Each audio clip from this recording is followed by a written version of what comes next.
السلام علیکم ورحمۃ اللہ وبرکاتہ نحمدہ ونصلی علی رسولہ الکریم اشہد ان لا الہ الا اللہ واشہد ان محمدا عبدہ ورسولہ اما بعد۔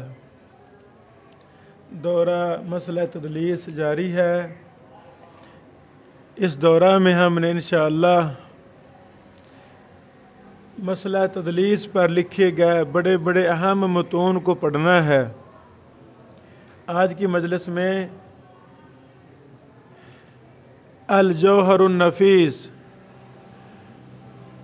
محدث مکہ مدرس حرم مکی میری مراد محمد بن علی بن آدم السیوبی رحمہ اللہ نے طبقات المدلسین کو اشعار میں پیش کیا ہے۔ یہ 5-6 صفحات کا منظومہ ہے اور بڑے پیارے انداز میں انہوں نے لکھا ہے۔ آج کی مجلس میں ہم وہ پڑھیں گے انشاءاللہ۔ عرب کے ہاں یہ رواج ہے، وہاں کے اساتذہ طلبہ ان مختصر منظوموں کو زبانی یاد کرتے ہیں۔ اللہ کرے ہمارے ہاں برصغیر میں بھی یہ رواج بن جائے کہ طلبہ علماء جرح و تعدیل کے مسائل کے عقیدہ کے مسائل کے وغیرہ وغیرہ جو منظومے لکھی گئے ہیں مختصر، ان کو زبانی یاد کیا جائے۔ آئیں ابھی ہم منظومہ الجوہر النفیس پڑھتے ہیں انشاءاللہ۔ اس میں قرات کا فریضہ ہمارے معزز مہمان جو کراچی سے تشریف لائے ہیں تخصص کا دورہ کرنے کے لیے، فضیلت الشیخ عبدالسلام حافظہ اللہ، ان سے گزارش ہے کہ وہ عرب کے انداز میں عربی لہجہ میں اس منظومہ کو پڑھیں۔ بارک اللہ فیکم۔ بسم اللہ الرحمن الرحیم۔ الجوہر النفیس فی نظم اسماء و مراتب الموصوفین بالتدلیس۔ قال الشیخ الامام محمد بن الشیخ العلامہ علی بن آدم بن موسیٰ الإثیوبی والولی يقول راجي ربه سبحانه محمد مرتجيا آمانه حمدا لمن نزه عن نقائص مسبحا مقدس الخصائص ثم صلاة الله والسلام على النبي من جل الظلام محمد حجة كل مرشد والسند العالي لكل مسند وآله البررة الكرام السالكين سبل السلام وصحبه الذين فضلا حفظوا عن وصبة التدليس فيما استحفظوا. وبعد هذه مراتب لمن وصف بالتدليس في نقل السنن نظمتها مما الهمام نثره الحافظ ابن حجر قد حرره لكي تكون سهلة لمن نوى فإن خير العلم ما الصدر حوى. سميتها بالجوهر النفيس في نظم أسماء ذوي التدليس فهم على 5 مراتب تعد في كلها جماعة ذو عدد. أولها من ليس يوصف بذا إلا بندرة فقل يا حبذا. والثاني من تحتمل الآئمة لكونه قلل وهو قدوة. ثالثها من أكثر فأهمل إلا إذا السماع منهم ينقل وردهم بعض وبعض قابل منهم على الإطلاق فيه من جال. رابعها من باتفاق طرحوا إلا إذا السماع حقا صرحوا لكثرة التدليس عمن جهل والضعفاء فاحذرا أن تنقل. خامسها من ضعفهم قد نجما بما سوى التدليس فرد الدائما إلا إذا وثق من ضعفه قل فاقبل لما سماعه نصا حصل. فصل في حافظ ابن حجر رحمہ اللہ نے طبقات المدلسین میں جو مقدمہ لکھا ہے یہاں تک وہ مقدمہ ختم ہوا ہے۔ سبحان اللہ۔ وہی جو ہم نے کل پڑھے تھے طبقات کی 5 قسمیں ہیں۔ اسیوبی صاحب رحمہ اللہ نے ان کو اشعار میں 5 مراتب کے احکام کو اشعار میں بیان کر دیا ہے۔ بارک اللہ۔ فصل في معنى التدليس وأنواعه. لسند وللشيوخ قسموا تدليسهم فأولا قد رسموا بأن روى عمن لا قيام لم يعي منه بما احتمل من لفظ فاعي ومن رأى ولم يجالس ملحق به كذا تدليسه قطع حقاق حذف لصيغة كمثل الزهري عن أنس كذاك أيضا يجري تدليس عطف وهو أن يصرح حدثني لشيخه قد أوضح ثم عليه غيره قد عطفا ولم يكن سماعه ذا منه وفا ومثل ذا التدليس ذو التسوية إجراء ما مضى لشيخه الفاتية فإن يبن تدليسه حكم به أولا أو لا فالاحتمال فيه فانتبه إن ثقة صرح بالتحديث خذ وما عداه الوقف فيه فلتلذ فمرسل خفي وبعض ألحقه بذا وقل أجاد من قد فرقه وألحقا بالباب ذا ما يقع لبعضهم قد حدثني متبع عن الإجازة وما سمعه من ذاك الشيخ قذ فذم صنعه ومن من الثقات لم يوصف بذا إذا روى عمن لاقيا فلتأخذا إذا بصيغة غادت تحتمل حملا على السماع فيما ينقل وإن روى عمن له يعاصر فلا وذا القول الصحيح الباهر وفاق الحبر البخاري العالي وشيخه نجل المدين العالي وإن يكن عن غير من يعاصر فمرسل إن تابعي يأثر أو دونه منقطع أو معضل كما له الكتب ببسط تكفل ومن بتحديث يصرح لدى وجادة دلس بئس المقتدى أو جمع الصيغة مهما به دخوله فاقنع بما بحت به والثاني تدليس الشيوخ أن يصف بغير ما من قبل هذا يتصف من لقب كونا أو اسم نسبة وغالبا يفعل ذا لكثرة وقد يجيء لضعف شيخه ذا وذا خيانات إن عامدا فلينبذا. जहाँ तक इब्न हजर रहमहुल्लाह ने जो तदलीस के मसला की अक़साम बयान की हैं, तदलीस सनाद है, तदलीस तस्विया है, तदलीस क़ता है, तदलीस अतफ़ है वगैरह वगैरह, उनकी तफसील बयान की है और मुहद्दिस सयूबी रहमहुल्लाह ने उनको शेरों के अंदर लिखा है। बारकल्लाहु फ़ीकुम। أولى المراتب جماعة تعد 3 مع 30 فقد أبو نعيم في إجازات ذكر أخبرنا فبئس فعلا ما ابتكر كذا الكرابيسي عن ابن نصر محمد متهم فلتدري وأحمد الدمشقي أكثر بلا سماع والديه عنه فعقلا إسحاق نجل راشد قد أطلق حدث في وجادة فمنطق أيوب قد عنعنا فما لم يسمع عن أناس وقد رآه فاسمعي أيوب ما سمع من يحيى سوى فرد وقد أكثر عنه وروى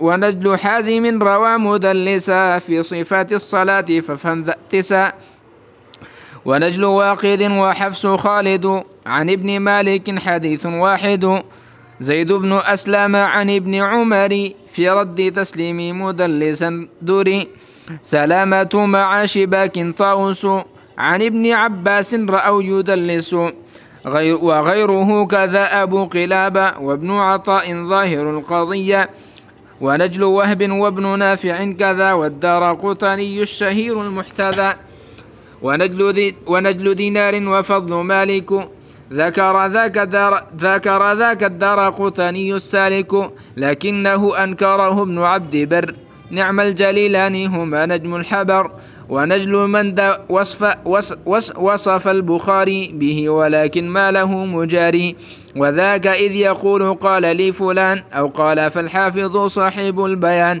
يقول قال إن يكن لم يسمعي أو قال لي إن شرطه لم يجمعي محمد حدثنا أخبرنا أطلق في إجازة فاستهجنا وابن يزيد وابن يوسف عرف مخرمة ومسلم كذا وصف في قوله قال لنا وما سمع وابن الحسين رد ذا فلتتبع موسى هشام لاحق يزيد يحيى ختامها فلا نزيد. यहाँ तक पहले मर्तबा के रावियों का बयान ख़त्म हुआ है। यानी पहला रुतबा क्या था, जो इंतहाई कलील तदलीस हैं और उनकी आने वाली रिवायत कबूल है। अब दूसरा मर्तबा के रावी। المرتبة الثانية عدتهم 33 رجلا.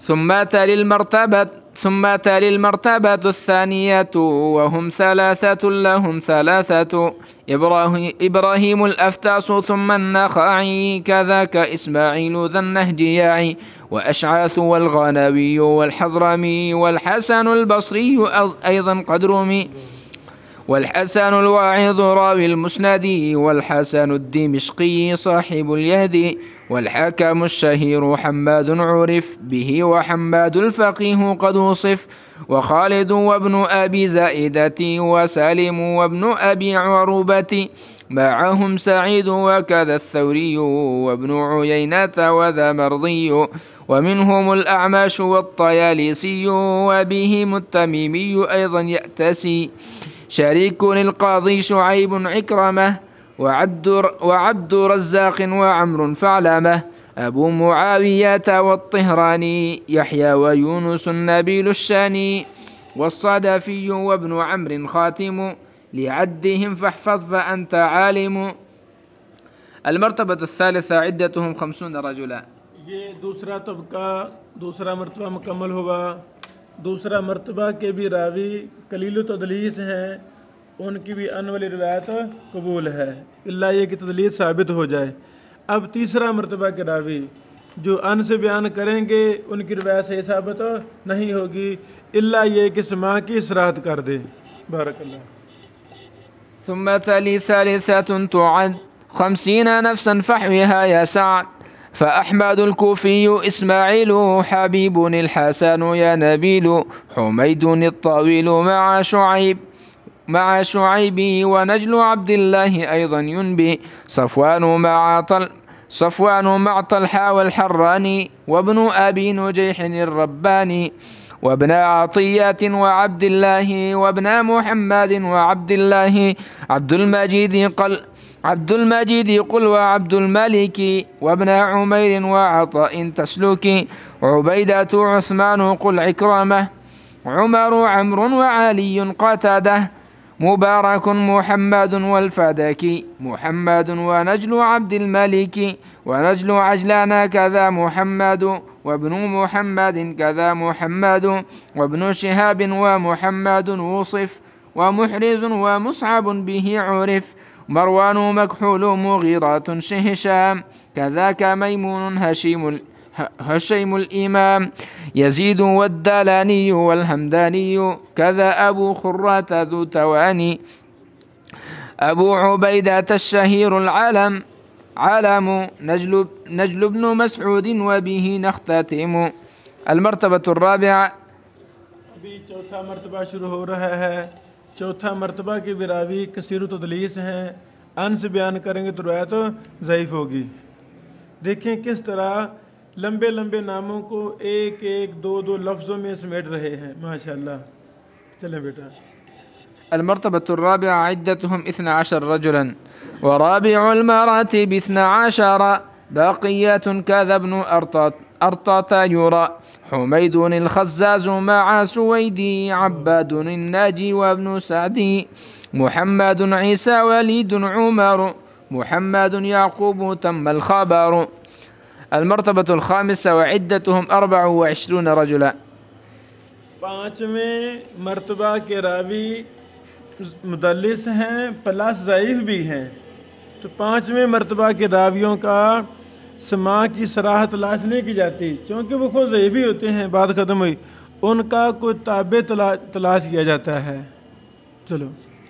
المرتبة الخامسة وعدتهم 24 رجلا خامسها 20 مع 4 إبراهيم المتروك بالتهمة كذا ابن زاثان وحسان الحسن تريد إسماعيل أيضا ذواها خارجة الحسين صالح سعيد وابن لهيعة زياد يا سعيد وابن معاوية واقد كذا ابن زياد والكلاعي خذا وابن مجاهد وعثمان علي عمرو ومالك محمد يلي وهيثم يحيى الضعيف تمام عدتهم حمدا لمن قد أنعم. فصل من غرائب شعبة. अल्हम्दुलिल्लाह, जहाँ तक तबक़ातुल मुदल्लिसीन के पाँचों तबके मुकम्मल हुए, सुबहान अल्लाह, यानी 4-5 सफ़हात में मुहद्दिस सियूबी रहमहुल्लाह ने पूरी तबक़ातुल मुदल्लिसीन के खुलासा अशार में निकाल दिया। अल्लाह उनको जन्नतुल फिरदौस अता फरमाए। आगे की नई बहस है। जी बेटा। أغرب ما يحكونه عن شعبة في رفع أيدي الناس عند الكعبة، فإنه قال سألت عمرا عن ذا فقال عن سويد جهرا، فقال أحمد ولست أتهم شعبة بالتدليس فاعجب يا فهم، حدثنا به خلال 4 ولم يقل عمرو فقل ما أشنع، والحافظ ابن حجر قد رد ذا بكونه سمع ذا من بعد ذا، دليله تصريحه سماعه منه كما في سنن أودعه، كيف وقد قال لأن آخر من سما من التدليس أولى فأتمن، كذا لأن أزني أولى قائل فبرئا ساحته يا عاقل، وكيف لا وقد كفانا علنا من شر تدليس ثلاثة لنا، قتادة ثم السبيعي الأعمش، فاقنع بما قال ولا تفتش، فهذه قاعدة جيدة إذا أتت منهم لنا رواية، أي من طريق شعبة معنعنة محمولة على السماع آمنة، نظيره الليث عن ابن مسلم، فإنه لم يروي من ذا العالم لغيره ما سمعه من جابر، والله حسبي دائما وجابري، والحمد لله الذي بنعمه تتم صالحاتنا من كرمه، حمدا كثيرا طيبا كما يحق، فإنه أهل الثناء المتسق، ثم الصلاة والسلام السامي على النبي لبنة التمام، محمد آخر من قد أرسل وأول الكل كمالا واعتلا، وآله وصحبه الهداة ما طاب عيش ساكن الجنات، أبياتها بقدر عد السورة مع 4 يا رب عفوا واغفر.